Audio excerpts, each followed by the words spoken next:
This video will completely change the way that you see social anxiety, and you will finally stop feeling guilty and stop beating yourself up for being shy or being socially anxious at parties or social events. Not only I'm gonna help you to stop feeling that way, but I'm also gonna help you and show you something that has been really helpful when it comes to socializing, when it comes to going outside and feel less anxious around people and just enjoy life and conversation. So my first point is social anxiety is way more normal than you think. Since I want to be better at YouTube and I want to be a better salesman, I need to articulate and be better at talking, right?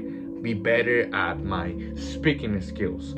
So I remember that one day I'm eating, and as I'm eating, I'm watching a video that talks about how to improve your speaking skills. And the first thing that he says is that one of the things that kills 87% of people when they're talking to someone, when they are negotiating, is social anxiety, right? And then he said, social anxiety is more normal than you think because 87% of people in America, in the US, have experienced social anxiety at some point in their life. That's what he said. And the second thing is, I read a book that talks about how to be yourself. That it's basically a book about socializing, social anxiety, trauma, and all of that. And on this book, she mentioned the same thing, the same research, the same study. 87% of people in the US have experienced social anxiety once in their life. And this would be the case for me after being more mature, after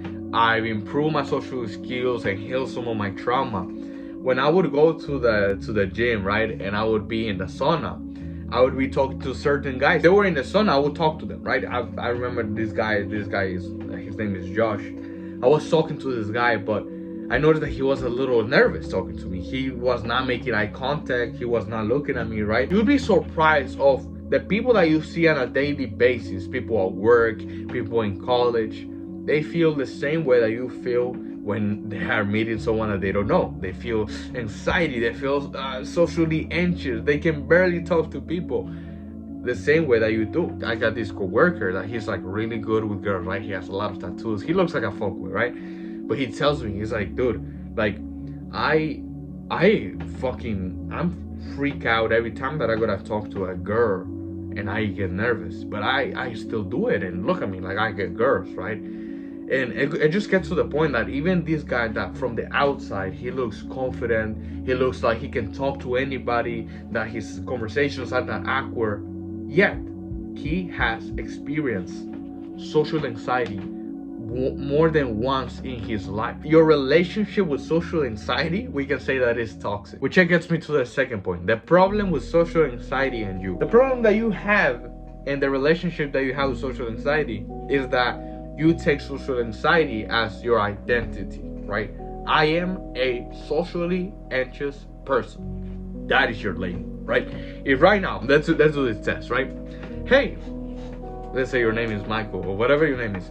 Hey, can you describe yourself to me? I just want to get to know you. Can you describe yourself? You're gonna be like, oh, I am shy, I'm a loser, I don't have anything interesting to say, right? Look at all of those things that are, I'm gonna mention that, I'm gonna explain that later, but all of those things are your personality.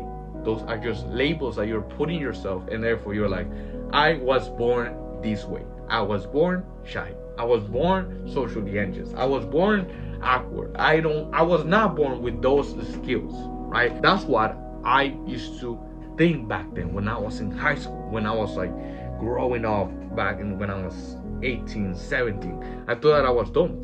I would see all the guys. I remember clearly when I was 14, I would see this guy that was talking to the girl that I had a crush on, right, when I was in school. And it would just hurt me. It would just, every time that I would go, every night I remember that I would picture that in my head and I'd be like, dude, why the fuck was I born this way? Like, I just hated myself. I was like, fuck this. Like, why I had to be born this way, right? And that's the problem that you have, is that this has become your identity. And I don't blame you, because 8 times out of 10 you're socially anxious, and that's why you think I am this way. Which, if you need a personalized plan to overcome that, send me a DM. I can help you with that. But this is the beautiful thing. I was not my anxiety. I was not my awkwardness. I was not my shyness. I was not. I had to separate myself. And these things, shyness, social anxiety, awkward moments, were part of my brain. Right? I just had to change, heal trauma, putting myself out there, do certain things to change it. But it doesn't mean that I was not my shyness. It doesn't mean that I was born that way. If I put you on the plan that I put other people for 3 months, I can prove you and be like, hey, you see, you were not born socially anxious. If you just would talk to one person or 2 people every single day, once again, I can prove you and I can be like, hey, you see, you were not socially anxious. You're just a few steps from being free from social anxiety. You're just a few steps from being able to be the charismatic and the socially person that you want to be. And I can tell you that from my own experience and from all the people's experience that I have helped, and from all the people all the testimonials that I've seen from the 10 books that I've read about social anxiety. This is not something that you were born with. This is not something that, oh, this is my personality and this is my identity. It never was. It's all, you've been lied to. You're hypnotized, to be honest. And we are able to change that with just a few steps. I don't know how to explain it, man. It has been so, those were great news to me because it changed my life. And I hope that it can do the same thing to you. It's like saying, oh my God, I was born fat. Like, it doesn't make sense. I have bad genetics, that's why I'm fat. Which in reality, you just need to change your bad habits. Same thing over here. Change your bad habits, the way that you think about yourself, the way that you think about other people. Just put yourself out there, even though this is easier said than done. But that's why I have all of these videos that specializes in social anxiety. You can have my extra help to overcome this. It is not impossible to change because I am a proof of that. So yeah, you got this, you can change this, and thank you so much for watching.